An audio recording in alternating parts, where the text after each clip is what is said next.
Agora, meio-dia e 31 de sexta-feira. Sexta-feira é dia em que a gente encerra a semana com um comentário especial de Paulo Martins. Olá, boa tarde, Paulo. Boa tarde, boa tarde. Olha, a mentira é uma depravação. E depravação significa, entre outras coisas, falta de rigidez moral, de decoro. Eu digo isso em razão de estar se avizinhando uma data histórica que dissociados da verdade insistem há anos de chamar de golpe, o golpe de 31 de março, praticado por militares.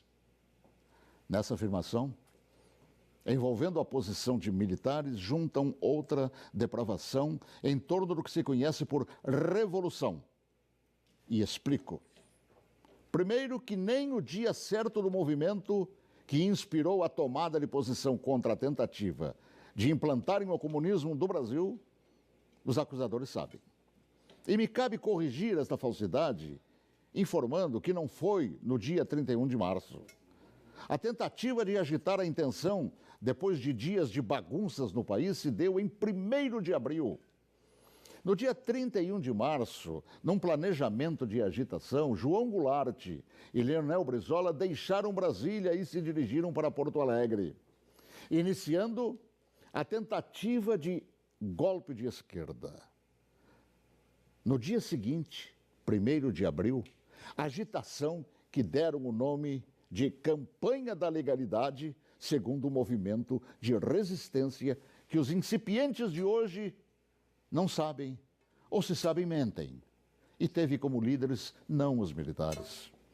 Não os militares, que ao longo dos anos são atingidos por espetadas de baixaria.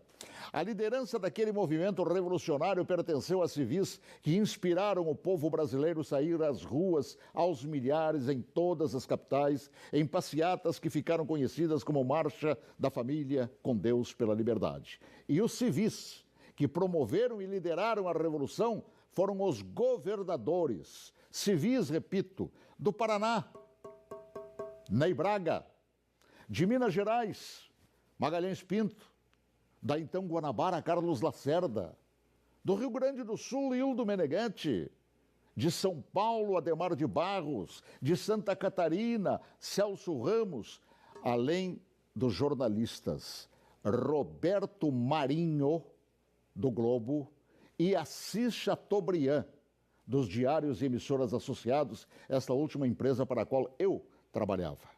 Os militares, diante da pressão desses líderes governamentais e pressão do povo nas ruas, é que, depois de Goulart e Brizola abandonarem tudo e fugirem para o Uruguai, é que, após um breve período de governo de Ranieri Mazzilli, o vice que foi empossado pelo Congresso, é que assumiram o comando da nação por ter o mesmo Congresso decretado vago o cargo de presidente. Ninguém tirou João Goulart de lá.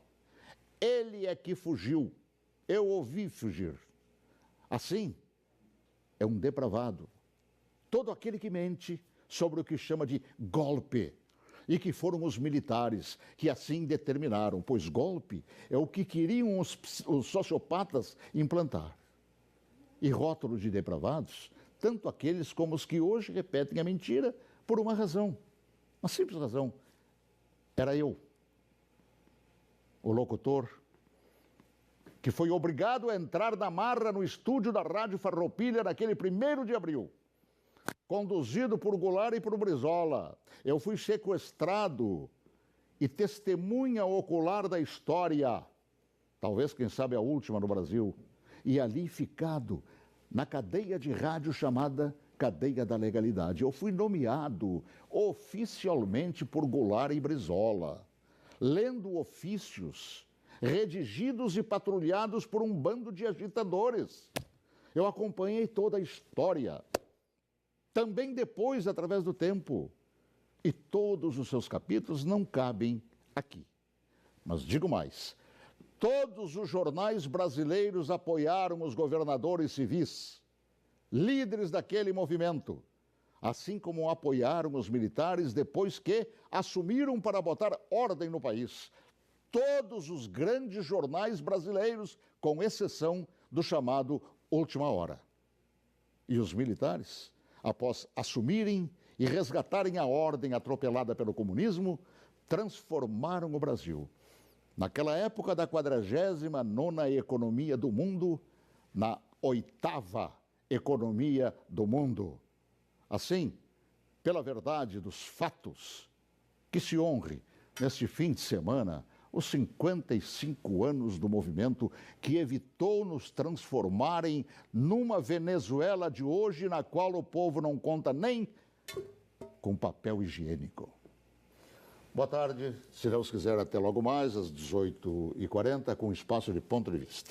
Olha que eu conheço inúmeras histórias suas, Paulo Martins, mas essa eu confesso que eu desconhecia. E essa é verdade porque eu fui testemunho ocular de tudo. A gente que estuda jornalismo tantos anos ouve falar de diários associados. Jamais imaginei, Paulo, que você estava lá testemunhando tudo isso. Estava lá, no batente, cobrindo, inclusive, isso que hoje mentem por todo o Brasil. Paulo, escreve um livro que eu quero ler. Tá bom? Já comecei. Então tá bom. Bom, a gente vai ficando por aqui.